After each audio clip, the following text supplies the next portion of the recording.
The Romans didn't conquer the world because they had the biggest armies. They didn't conquer it because they had the strongest men. They conquered it because they turned weapons into nightmares. Every blade, every spear, every machine was more than an instrument of war. It was a message. A whisper of death carried across the battlefield long before the killing even began. These were not tools made to fight fair, they were forged to unnerve, to paralyze, to make men drop their shields and run before the first clash of steel. And here lies the twist: Rome was not a land of inventors in the beginning. They were scavengers. Students of blood. For centuries, they stood face to face with enemies who outmatched them: Etruscans, Gauls, Samnites, Carthaginians. Each one brought strange and terrible weapons into the field.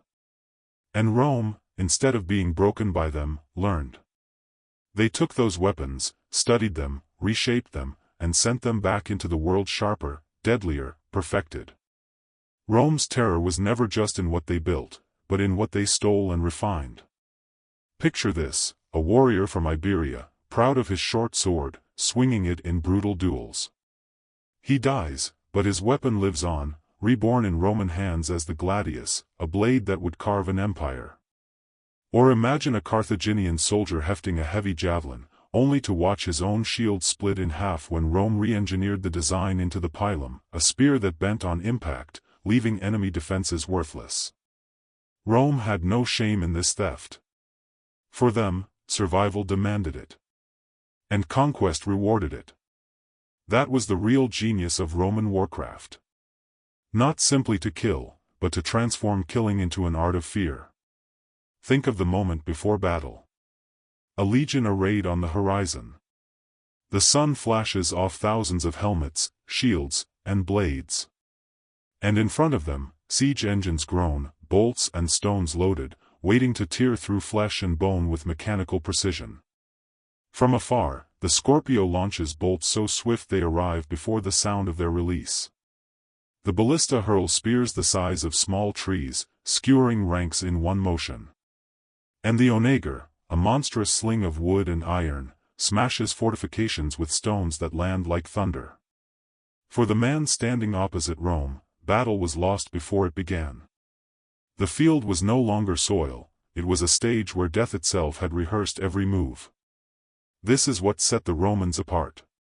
Many cultures had warriors. Many had weapons. But Rome weaponized psychology. They understood that terror kills quicker than steel. To face a legion was not only to fight men in formation, it was to fight the weight of reputation, the knowledge of what their weapons could do. And the weapons whispered promises. The Gladius promised you'd die not from one glorious strike, but from a dozen fast, brutal stabs in the crush of men too close to breathe. The Pilum promised that your shield, your only protection, would betray you at the first throw.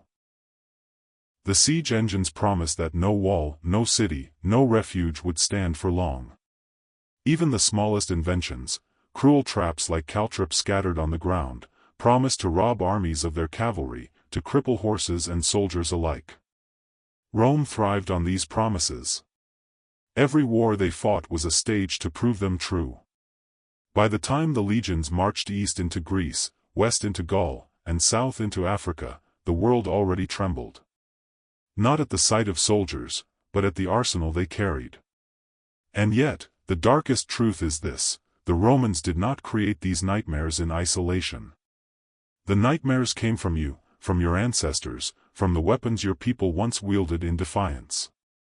Rome's genius was to seize them, twist them, and return them to you more terrible than before. That was their empire's secret.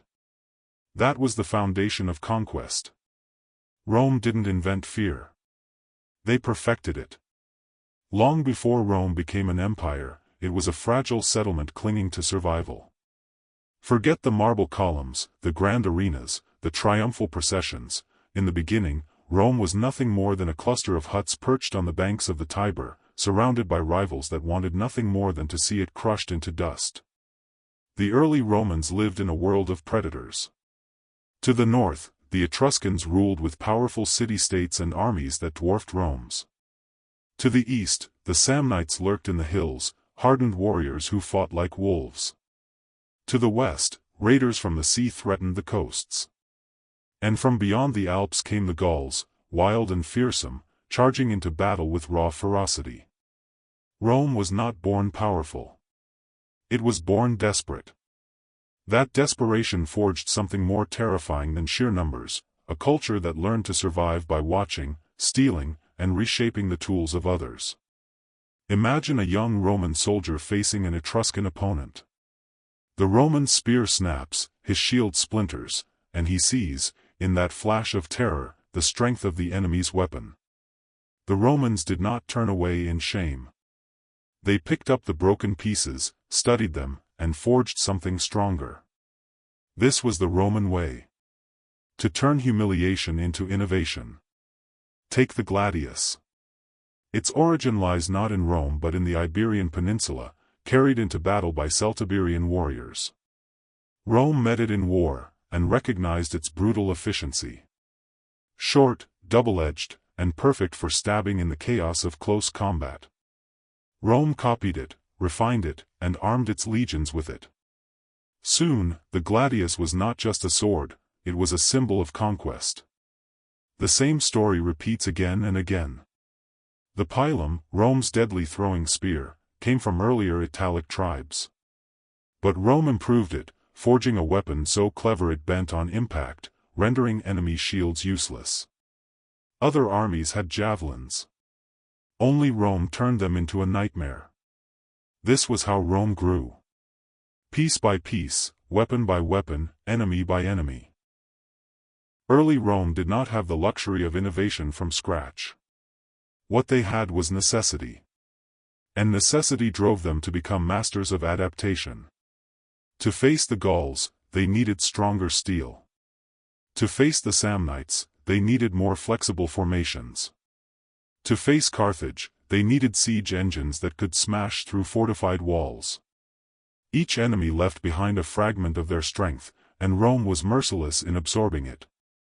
Think of it this way, where most nations built weapons to defend themselves, Rome built weapons to evolve.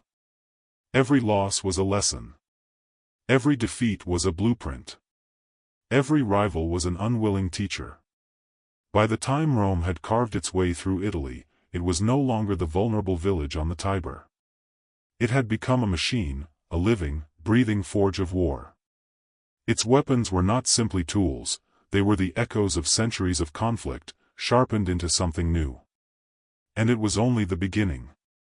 Before the empire rose, before Caesar crossed the Rubicon, before legions marched into Gaul, Rome was already a workshop of war. Every blade they carried, every siege engine they built, carried the DNA of past battles. Instruments of death perfected not in peace, but in endless survival. That was the secret of Rome's rise, not that it invented, but that it never stopped learning. It turned defeat into instruction, and instruction into terror. So when the world trembled at the sight of Roman legions, it wasn't only because of their numbers or discipline. It was because those legions carried weapons born from centuries of adaptation. Weapons that told the world, we've faced everything you've created, and we've made it ours. If you think Rome's genius ended with the Gladius and the Pilum, you're only scratching the surface. The empire's arsenal would evolve into machines that shattered walls, slaughtered from a distance, and crushed the spirit of nations. These are the tales that shaped empires and rewrote the fate of civilizations. And here, on Tale of History, we dive into those forgotten truths, the blood, the iron, the shadows behind the glory. Subscribe, and step with us into the darker corners of history, where every weapon has a story, and every story is far more terrifying than legend. Rome's rise was not built on walls of marble. It was built on steel, iron, and wood twisted into machines of death. Every conquest had its tool. Every battlefield, its instrument of terror. Here are the 7 most terrifying Roman weapons, unleashed upon the ancient world. It looks small. Almost unimpressive. A short sword, barely 2 feet long. But in the crush of battle, the gladius was the deadliest companion a Roman soldier could wield. Inspired by Iberian blades, Rome took the design and perfected it. Where others sought glory in long slashing strikes, the gladius was made for stabbing, quick, brutal thrusts aimed at the belly, the groin, beneath the ribs. In tight formation, legionaries moved like a machine, shields locked, blades darting out like the fangs of a predator. An enemy might laugh at the sword's size, until he felt it pierce him again and again before he could even swing his weapon. The gladius was not a dueling blade. It was a slaughtering blade. And with it, Rome carved its empire one thrust at a time. Before steel even clashed, death came from the air. The pilum was Rome's answer to the enemy's first line of defense, the shield. At first glance, it looked like any javelin. But the Romans engineered it with a cruel twist, a long, thin iron shank designed to bend on impact. When thrown, the pilum pierced through wood and leather, punching into the shield like a nail. And then, it bent. The enemy had a choice: drop the shield and fight unprotected, or carry the useless weight as the Romans closed in. Either way, the battle was already lost. The pilum wasn't just a weapon. It was a promise that whatever you held to protect yourself would betray you. And when thousands of pila darkened the sky, entire armies learned what betrayal felt like. Stand on a battlefield and listen. The clash of swords. The roar of men. The thunder of hooves. But hidden among the legions was a weapon that killed in silence, the scorpio. This precision bolt thrower worked like a mechanical archer, firing deadly projectiles with terrifying speed and accuracy. A scorpio bolt could pierce armor, shields, even multiple men at once. And the most chilling part? You never saw it coming. One moment you're standing in the line. The next, the man beside you crumples with a shaft through his chest, blood bubbling at his lips. His killer? A Roman machine, too far away to see, too fast to escape. The Scorpio made the battlefield feel haunted, death striking from nowhere, again and again, until courage itself began to falter. If the Scorpio was a whisper of death, the ballista was a scream. This massive siege engine was essentially a colossal crossbow, hurling giant bolts or stone projectiles with devastating force. Entire ranks of men could be skewered, shields shattered, horses torn apart in mid-charge. Imagine standing across the field, watching Roman engineers crank the ropes, the wood groaning under tension.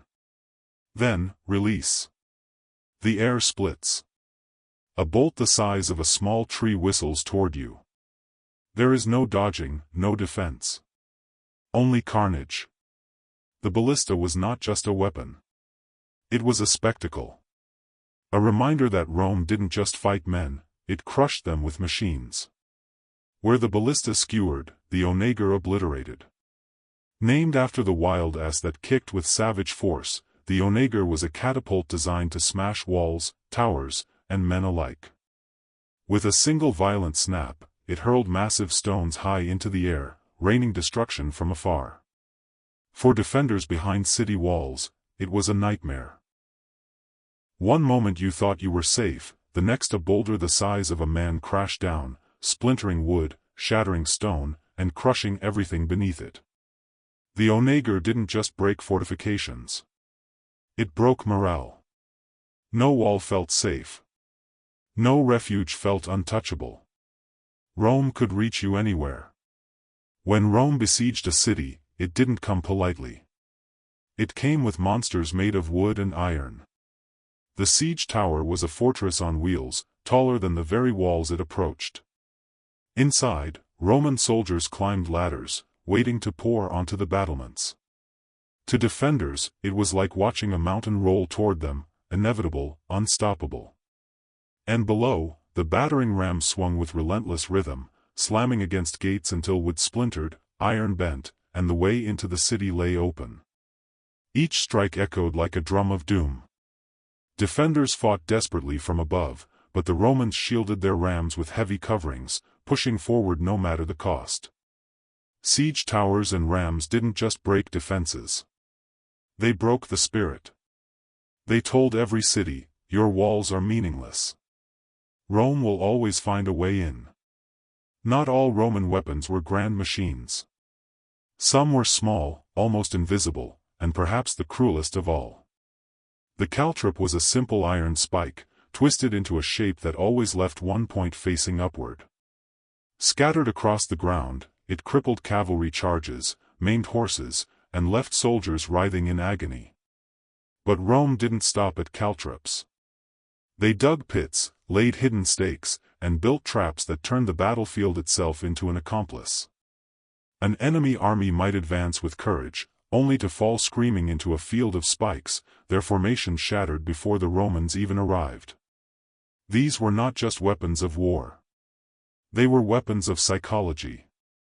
To march against Rome was to march against the ground beneath your feet. Each weapon had its own voice. The hiss of the Gladius. The crash of the Pilum. The whistle of the Scorpio. The thunder of the onager. Together, they created a symphony of terror, one that echoed across continents. Rome didn't just fight battles. Rome staged performances of fear. And with every conquest, the world learned, to stand against Rome was to face not men, but an arsenal crafted to break the body and the mind. These were only the weapons you could see. The Romans wielded others, hidden in tactics, formations, and psychological games that could shatter even the bravest enemies. Want to know how Rome turned war into theater, and fear into an empire? Subscribe to Tale of History, where we uncover the dark, the brutal, and the forgotten truths of the ancient world. Because the past isn't dead, it's waiting to be unleashed. A sword can kill a man. A spear can kill 100. But fear? Fear can kill an army before the first strike. The Romans understood this truth better than any civilization of their age. Their weapons were forged not only of iron and wood, but of whispers, dread, and memory. Every innovation they carried into battle was sharpened at both ends. One edge cut flesh, the other cut the mind. Picture an army preparing to face Rome. The sun rises, torches fade, and across the field, dust rises from the march of legions. First, you hear the rhythm, boots striking the earth in unison, shields clashing in perfect time. Then the horizon shifts, glittering with iron helmets, rows upon rows, stretching farther than you dare count. And behind them? Siege engines rumble forward, creaking wheels and groaning ropes. You know what they can do, you've heard the stories. Cities crushed. Walls shattered. Soldiers impaled before they even saw the enemy's eyes. By the time Rome drew close enough to fight, half the battle was already won. Men's hands shook on their spears. Horses bucked nervously. The mind had broken before the body. The Gladius was not just a sword, it was a reputation. Word spread through the ancient world of legions cutting down foes with merciless efficiency, stabbing again and again until the ground was slick with blood. Soldiers who had never seen a Roman in their lives still feared the blade by name. The Pilum was even crueler. Shields were the heart of ancient defense, the last comfort a soldier clung to. But against the Pilum, shields betrayed their masters. To know that your only protection would fail you was to march into battle already naked. And the great engines, the ballistae, the onager, these were not just machines, but omens. They announced themselves with sound before destruction, the creak of twisted ropes, the snap of release, the scream of a stone tearing the air. Defenders could do nothing but wait, powerless, as death rained from the sky. The waiting was its own torture. Even the smallest tools, like caltrips, sowed disproportionate terror. Armies advancing in formation suddenly found their comrades screaming, horses collapsing, chaos spreading like fire. To face Rome meant never knowing whether the ground itself could be trusted. Fear multiplies when it is shared. And Rome made sure it was shared. They did not hide their cruelty. They displayed it. Conquered cities burned, survivors enslaved, entire populations erased from maps. Every battle became a message to the next enemy: resist, and this will be your fate. This was Rome's true genius. They fought as much with reputation as with steel. A single Roman victory might echo for decades, shaping the decisions of enemies who had never even faced them. Whole kingdoms surrendered without battle, convinced they could not withstand the Roman arsenal. What Rome understood, and what their enemies often forgot, was that courage is fragile. Men could train for years, swear oaths, prepare weapons, but one crack in the spirit could shatter everything. And so, the Romans built their arsenal to exploit that crack. The Pilum broke trust in shields. The Gladius broke trust in close combat. The siege engines broke trust in walls. The caltrops broke trust in the ground itself. Every invention was designed not only to kill, but to erode confidence, to whisper in the enemy's ear, "Nothing will save you." When an army believes it cannot win, it has already lost. Rome knew this. Rome perfected this. Yes, their swords were sharp. Their machines were powerful. But the real weapon Rome carried into every battle was fear itself. Fear sharpened by steel. Fear launched with fire. Fear whispered into the minds of enemies long before the first blow landed. It was not numbers, nor chance, nor even gods that built the empire. It was this, the ability to make men break themselves before Rome ever had to. And that is why Rome's arsenal was more than technology. It was psychology, distilled into weapons of war. Fear was Rome's deadliest invention, and its most enduring legacy. Because long after the last legion marched, the memory of their weapons lingered. The Gladius, the Pilum, the ballistae, all of them reminders that the empire's greatest conquest was not land, but the human mind. Rome didn't win because it fought fair. It won because it rewrote the very art of killing. Other nations had swords, spears, and shields. Other nations built walls, towers, and defenses. But Rome twisted every invention it touched into something greater, something crueler, something unforgettable. Every weapon became not just a tool of war, but a symbol of inevitability. That was the true genius of the empire, to take the familiar and transform it into terror. The Gladius, small, unassuming, yet dripping with the blood of 1,000 battlefields. No other sword in history became so feared for its efficiency. It didn't kill with elegance, it killed with certainty. The Pilum, the spear that taught enemies their shields were worthless, robbing men of their courage before the clash began. The great siege engines, Scorpio, ballistae, onager, they did not simply batter walls, they battered hope itself. Cities that once trusted their stone ramparts learned that Rome could tear them down piece by piece. And even the smallest of weapons, the caltrop, whispered the same message: even the ground beneath your feet cannot be trusted when Rome comes. Fear was woven into everything the legions carried, from the boots that marched in rhythm to the shields that gleamed like a wall of mirrors. The enemy didn't just fight soldiers, they fought against the idea of Rome, an empire that made war into theater and death into art. The strangest truth is that Rome's arsenal did not vanish with its empire. The echoes still linger. Modern armies still carry short stabbing knives inspired by the Gladius.